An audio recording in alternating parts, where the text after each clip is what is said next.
Madame, mademoiselle, monsieur, bonjour. C'est aujourd'hui le vendredi 16 mai 2025. L'an passé, le 3 avril 2024, j'ai adressé un long courriel au procureur de la République de Nanterre, Pascal Prache. Monsieur Prache est intervenu peu de temps avant sur France Inter au sujet de sa spécialité, les affaires de disparition de personnes non élucidées.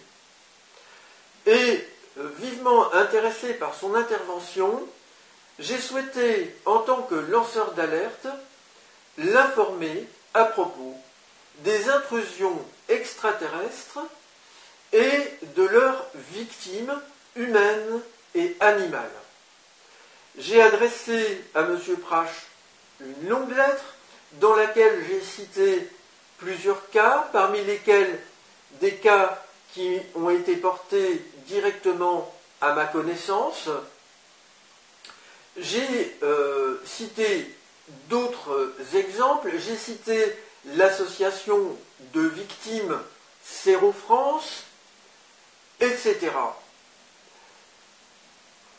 Monsieur Prache a bien voulu traiter ma lettre urgemment, puisque j'ai reçu une réponse de sa part, si j'ai bonne mémoire, au mois de juin, et sa réponse comporte un cachet de lui du 4 avril, c'est-à-dire le lendemain de ma lettre, et un cachet du greffier avec la mention victime avisée, si j'ai bonne mémoire, le 3 juin 2024.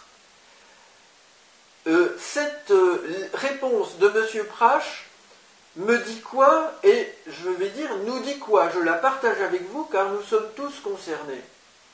Classement à victime, avec une justification, pas de texte pénal qui permet à la justice d'engager des poursuites contre les auteurs des agressions dont j'ai parlé, c'est-à-dire les auteurs extraterrestres.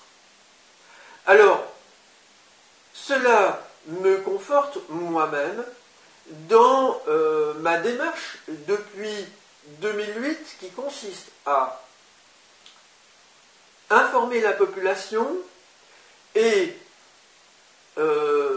demander au pouvoir public, nos élus, présidents de la République, parlementaires, membres de gouvernement, de s'occuper de cette affaire et de venir en aide aux victimes.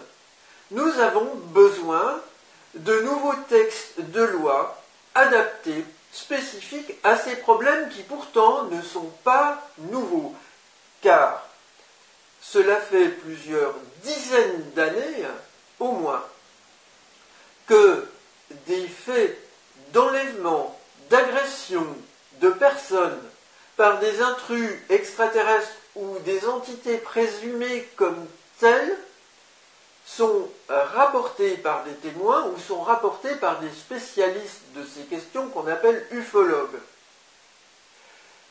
Et des journalistes également ont réalisé des reportages ou des documentaires sur ces sujets.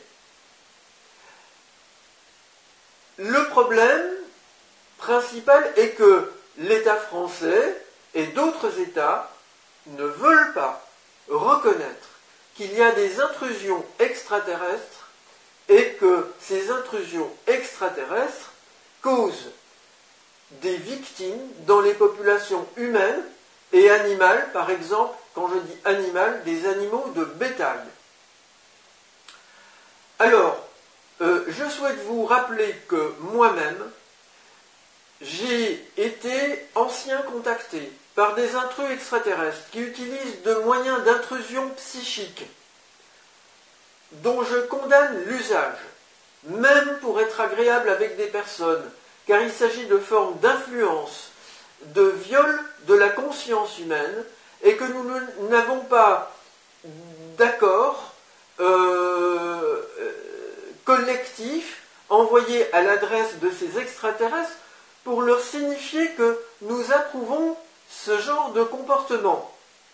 Et ces extraterrestres usent de ces moyens-là très sournois, très discrets, pour faire de l'influence dans nos sociétés. Et je suis très inquiet, car non seulement des citoyennes ou des citoyens comme vous ou moi sont concernés, mais cela peut concerner spécialement des personnes qui exercent pour l'ensemble de nos sociétés des fonctions qui peuvent intéresser les extraterrestres, et ces extraterrestres peuvent utiliser de ces moyens d'influence pour influencer, même à leur insu, ces personnes qui, au sein de nos sociétés, exercent ces fonctions.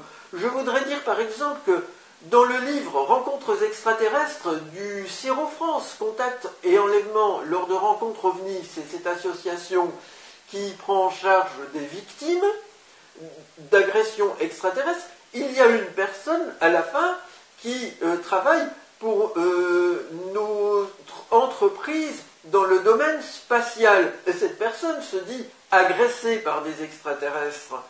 Et elle semble être en quelque sorte dominée et débordée par ces phénomènes et en état de souffrance et en état de détresse. Je peux citer un autre exemple pour vous. Il y a par exemple Robert Salas qui a été responsable, il y a plusieurs dizaines d'années, d'une base d'ogives nucléaires de l'armée des États-Unis d'Amérique sur son propre sol. Et Robert Salas a déjà témoigné plusieurs fois publiquement au sujet de la présence d'un engin volant à l'état stationnaire non identifié à proximité immédiate de cette base. Et dans ces instants-là, alors que cet engin a été repéré, les ogives nucléaires de sa base ont été désactivées une à une en série. Et donc ils se sont trouvés là complètement dominés par une présence technologique d'origine inconnue, présumée extraterrestre. Suite à quoi, plusieurs années après, j'ai entendu Robert Salas témoigner avoir été contacté dans son sommeil, si je ne me trompe, par des êtres extraterrestres, je ne sais plus si c'est les êtres gris, mais il a été donc contacté lui-même dans son sommeil. Donc, voici un responsable militaire à la retraite, responsable d'ogives nucléaires, qui était contacté. Alors, je pose la question ouvertement, est-ce que par exemple, l'un de nos présidents de la République a pu être contacté par télépathie, sans qu'il le sache, peut-être pendant son sommeil, par des entités extraterrestres pour faire de l'influence?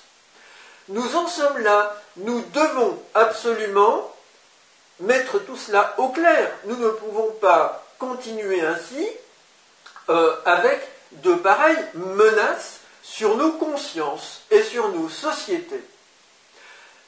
Voilà, madame, mademoiselle, monsieur, donc ce que je voulais vous dire. J'ai informé de nouveau l'Élysée en précisant cette fois-ci la réponse de la justice à travers l'exercice du procureur de la République Pascal Prache.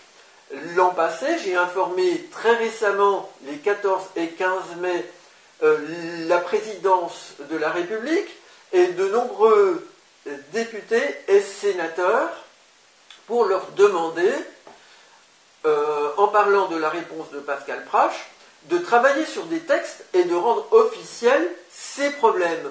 Enfin, je souhaite ajouter que j'ai envoyé une copie de mon dossier, la lettre que j'ai adressée à Pascal Prache et la réponse que celui-ci a bien voulu me faire à la cellule d'investigation de Radio France, Secret d'Info. Je l'ai fait récemment et j'espère fortement que les journalistes vont enfin prendre au sérieux ces questions qui sont urgentes et qui sont d'ailleurs traitées en ce moment dans le secret, dans des commissions au Congrès à Washington, sous la présidence de la républicaine représentante Anna Paulina Luna, qui travaille sur différents dossiers classifiés, dont l'affaire de l'assassinat du président John Fitzgerald